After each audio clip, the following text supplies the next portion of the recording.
পায়। ওখানে কত ফ্লেমিঙ্গোস, এখানে এত আছে যে আমি বুঝতে পারছি না। আরে আকাশও ফ্লেমিঙ্গো, এটা সব জায়গায় দেখতে পাচ্ছি। ওরা আমাদের ভালোবাসবে না যদি আমরা ওদেরকে খেতে না দিই। এসো খেয়ে নাও সবাই। কিন্তু ফ্লেমিঙ্গোই শুধুমাত্র এই আইল্যান্ডের একমাত্র প্রাণী নয়। ওই দেখো, গল্পটা এটা তো কি? ডাইনোসর। ও কি সুন্দর দেখতে। এবং বিশ্বাস করা খুবই কঠিন যে এই টার্টেলগুলো প্রায় 200 বছর ধরে বেঁচে আছে। মিস্টার টার্টেল, আমার নাম হলো জিমি। যদি আমার সন্তানের সন্তানের সন্তান এখানে আসে, ওদেরকে বলবে আমি খুব ভালো ছেলে ছিলাম। তারপর আমাদের এই আইল্যান্ডে থাকা অনেক লিমার্সদের সাথে দেখা হলো। এগুলো খেয়ে নাও। জিমি, তুমি কি দেখেছো তোমার মাথায় দুটো লিমার হ্যাঁ, বসে আমি আছে? জানি, তাই আমি নড়ছি না। আমি কিছু খাবার দিয়ে দিই এখানে। আরে দিও না।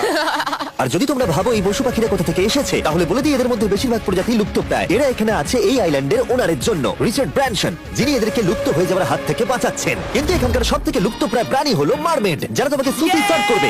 মারমেড আর সুশি।